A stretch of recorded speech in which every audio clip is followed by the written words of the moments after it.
সমস্যায় ভুগছেন আর মাথা ব্যথার জন্য অনেকের চুল পড়ে একদমই টাক পড়ে যাচ্ছে, আজ আপনাদের মাঝে একটি ঘরোয়া টোটকা শেয়ার করব, যেটি ব্যবহারে 1 মিনিটে আপনার মাথা ব্যথা দূর হবে এবং চুল পড়া বন্ধ হবে। আর এটি তৈরি করতে প্রথমে আমাদের লাগবে খাঁটি সরিষার তেল। একটি পরিষ্কার বাটিতে এখানে নিয়ে নিচ্ছি 1 চামচ পরিমাণ খাঁটি সরিষার তেল। এরপর এইখানে আমাদের মিশিয়ে নিতে হবে 1 চামচ পরিমাণ পানি।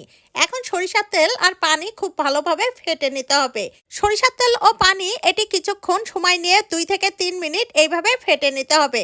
এটি ফেটে নেওয়ার পর দেখবেন এক পর্যায়ে এই মিশ্রণটি একদমই ক্রিমের মতো ধারণ করবে, আর তখনই বুঝতে হবে এটি তৈরি হয়ে গেছে। এই মিশ্রণটি যে কতটা উপকারী যখন ব্যবহার করবেন ফলাফল আপনারা হাতে নাতেই পেয়ে যাবেন। আপনাদের যখন মাথা ব্যথা করবে সাডেনলি বুঝে উঠতে পারেন না কি করবেন, এই মিশ্রণটি সাথে সাথে মাথায় মেখে নেবেন। এরপর এটি 2 থেকে 3 মিনিট মাসাজ করবেন। দেখবেন 2 থেকে 3 মিনিটের মধ্যে আপনার মাথা ব্যথা